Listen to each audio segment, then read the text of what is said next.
शरण्ये त्र्यंबके गौरी नारायणी नमोस्तुते। या देवी सर्वभूतेषु शक्तिरूपेण संस्थितः नमस्तस्यै नमस्तस्यै नमस्तस्यै नमो नमः। नवरात्रि की सभी को ढेर सारी शुभकामनाएं। देवी का दूसरा नाम है चेतना व बुद्धि। या देवी सर्वभूतेषु चैतन्यस्य विषीदते। या देवी सर्वभूतेषु बुद्धिरूपेण संस्थितः नमस्ते नमस्ते नमस्ते नमो नमः। चैतन्य बुद्धि से समझने वालों के लिए देवी मातृ स्वरूपा है। न समझने वालों के लिए देवी को कुपित व रौद्र रूप धारण करना पड़ता है।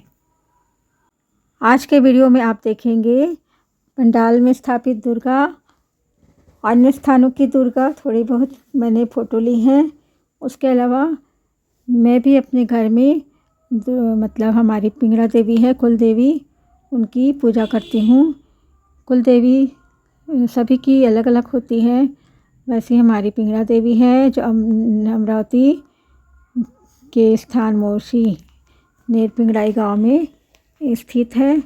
पिंगला देवी की कथा 9 भागों में बटी गई है। उसको मैं अपने पूजा के समय पढ़ती हूँ, एक एक पाठ रोज़।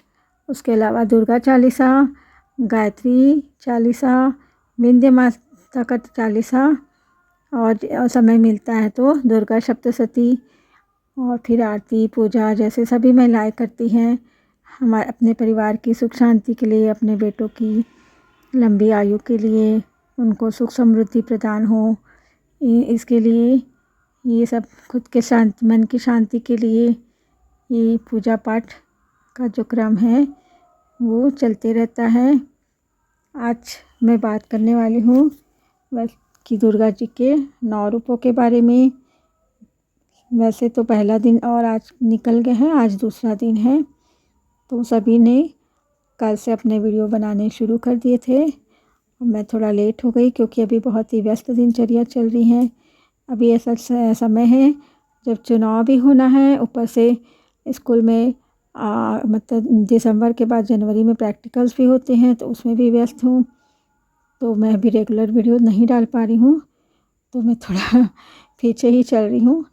तो मैं बात करने वाली हूँ माँ का पहला दिन जो होता है, जिसकी पूजा की जाती है, वो है माँ शैलपुत्री।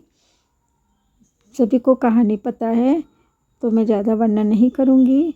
उसके बाद है माँ ब्रह्मचारिणी, तीसरे दिन माँ चंद्रघटा, चौथे दिन माँ कुष्मांडा की पूजा होती है, 5वें दिन माँ स्कंद माता की, 6वें दिन माँ कात्यायनी की, 7वें दिन महाकाल रात्रि की, 8वां दिन में माँ गौरी की, और 9वां दिन माँ सिद्धिदात्री की, और 10वें दिन हम लोग दशहरा का उत्सव मनाते हैं। और इस दौरान नवरात्रि के समय गरबा और रामलीलाएँ भी आयोजित की जाती है।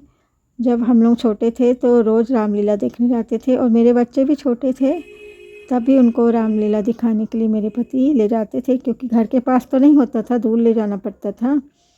तो ये पर्व जो है अत्यंत आनंद का पर्व है। और पहले समय में जब हम लोग छोटे थे तब दशहरा से लेकर दिवाली तक स्कूलों में छुट्टी दी जाती थी, और मुझे लगता है उसके कारण ही हम जो अपने संस्कृति से ज़्यादा जुड़े हुए हैं। और उस समय पढ़ाई भी हम करते थे, लेकिन पढ़ाई के साथ साथ जितने भी त्यौहार थे उसको भी पूर्ण उमंग के साथ मनाते थे। अब क्या होता है, बच्चों के ऊपर पढ़ाई का बहुत ज़्यादा हो गया है, और इसलिए वो थोड़ा इन संस्कृतियों से थोड़ा पीछे हो रहे हैं। नवरात्रि पूरे देश में मनाए जाने वाले सबसे बड़े त्योहारों में से एक है। नवरात्रि का अर्थ होता है 9 रात। इन 9 रातों में देवी दुर्गा के 9 रूपों की पूजा अर्चना की जाती है। नवरात्रि साल का वह समय होता है जब आपको गहन विश्राम का अनुभव करने का मौका मिलता है। यह गहन विश्राम सभी प्रकार की परेशानियों से मुक्ति और रचनात्मकता लाता है। इस अवधि के दौरान किए गए उपवास, ध्यान, प्रार्थना और अन्य आध्यात्मिक अभ्यास इस गहरे आराम को लाने में मदद करते हैं। यहाँ तक कि इस समय के दौरान इंद्रिय विषयों में अत्यधिक लिप्त होने से बचना भी गहरे आराम प्राप्त करने की प्रक्रिया में सहायता करता है। देवी पूजा संपूर्ण सृष्टि के प्रति श्रद्धा दिखाने वाली विस्तारित चेतना की अभिव्यक्ति है। हमारी आत्मा अनादिकाल से विद्यमान है। यह इस ब्रह्मांड की ऊर्जा का असीमित और शाश्वत स्रोत है। नवरात्रि के दौरान वातावरण में जो मौजूद सूक्ष्म ऊर्जाएँ भी आत्मा तक पहुँचने के अनुभव को बढ़ाती है और सहायता करती है। नवरात्रि के दौरान की गई प्रार्थना, जाप और ध्यान हमें अपनी आत्मा से जोड़ते हैं। आत्मा के संपर्क में आने से हमारे भीतर सकारात्मक गुणों का संचार होता है और आलस्य, घमंड, जुनून, लालसा और घृणा नष्ट हो जाती है। पूजा के माध्यम से हम कहते हैं कि हे माँ, तुम मुझे जो भी दो मैं तुम्हें वापस देता हूँ। उदाहरण के लिए पूजा के दौरान हम देवी को अनाज चढ़ाते हैं क्योंकि प्रकृति हमें भोजन प्रदान करती है। नवरात्रि के 9 दिनों के दौरान हम जो पूजा करते हैं वह देवी का सम्मान करने और देवी माँ के प्रति अपना आभार व्यक्त करने का एकमात्र तरीका है। पूजा में भाग लेने के दौरान हम कुछ समय के लिए अपनी सभी सांसारिक गतिविधियों को छोड़ देते हैं और गहरे ध्यान में प्रवेश करते हैं। नवरात्रि के पावन पर्व पर मैं कुछ ऐसे औषधियों के पेड़ पौधे बताने जा रही हूँ जिन्हें नव दुर्गा कहा गया है।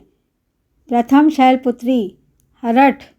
आप लोगों ने नाम सुना होगा हरठ का। कई प्रकार के रोगों में काम आने वाली औषधि हरठ हिमावती है, जो देवी शैलपुत्री का ही एक रूप है। यह आयुर्वेद की प्रथम औषधि है। यह पथ्या, हरितिका, अमृता, हेमवती, कायस्थ, चेतकी और शेषी 7 प्रकार की होती है। दूसरी औषधि है जिसे कहते हैं ब्रह्मचारिणी, ब्राह्मी। आप लोगों ने सुना है ना, तेल, एक ब्राह्मी आंवला तेल।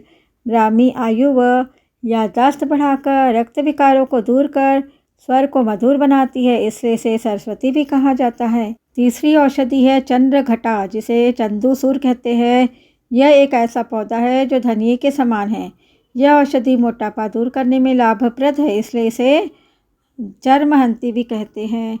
चौथी कुष्मांडा, देवी का नाम कुष्मांडा है और जो औषधि है वो है पेठा। इस औषधि से पेठा मिठाई बनती है, इसलिए इस रूप को पेठा कहते हैं। इसे कुमड़ा भी कहते हैं, भूरा कुमड़ा, जो रक्त विकार दूर कर पेट को साफ करने में सहायक है।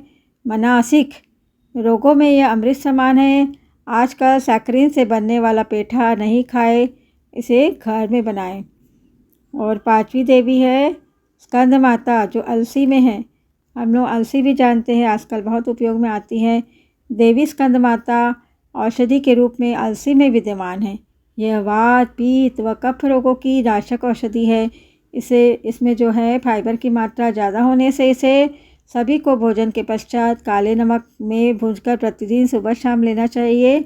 यह खून भी साफ करता है और इसे चटनी भी बनाई जाती है। अगली देवी का नाम है कात्यायनी। उसके नाम पर जो औषधि है वो है मोइया। देवी कात्यायनी को आयुर्वेद में कई नामों से जाना जाता है, जैसे अम्बा, अम्बालिका व अंबिका। इसके अलावा इसे मैया भी कहते हैं, मोइया भी कहते हैं। यह औषधि कफ, पित्त व गले के रोगों का नाश करती है। अगली औषधि है कालरात्रि, नागदौन। यह देवी नागदौन औषधि के रूप में जानी जाती है। यह सभी प्रकार के रोगों में लाभकारी और मन एवं मस्तिष्क के विकारों को दूर करने वाली औषधि है। यह पाइल्स मतलब बवासीर के लिए भी रामबाण औषधि है। इसे स्थानीय भाषा जबलपुर में दूधी कहा जाता है। अगली देवी का भी नाम है और उसके मिलते जुलते औषधि का नाम है महागौरी। तो तुलसी का रूप है महागौरी। तुलसी 7 प्रकार की होती है, सफ़ेद तुलसी, काली तुलसी, मरुता, दवना, कुठेरक, अर्जक और षटपत्र। ये रक्त को साफ कर हृदय रोगों का नाश करती है। एकादशी को छोड़कर प्रतिदिन सुबह ग्रहण करना चाहिए। अन्य लाभ भी है तुलसी के, त्वचा के लिए है और कई सिर की मतलब कई दवाइयों में तेल में भी यूज होती, सिर के बहुत सारे उसका उपयोग है। और मानसिक जिसको बीमारी होती है उसके लिए भी तुलसी को डालकर दवाई बनाई जाती है, याददाश्त के लिए। अगली औषधि है सिद्धिदात्री, जो कि शतावरी का रूप है। शतावरी इस दुर्गा का 9वां रूप सिद्धिदात्री है, जिसे नारायणी शतावरी कहते हैं।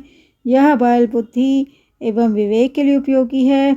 विशेषकर माताएं, प्रसूताएं, जिन माताओं को ऑपरेशन के पश्चात अथवा कम दूध आता है, उनके लिए भी ये रामबाण औषधि है।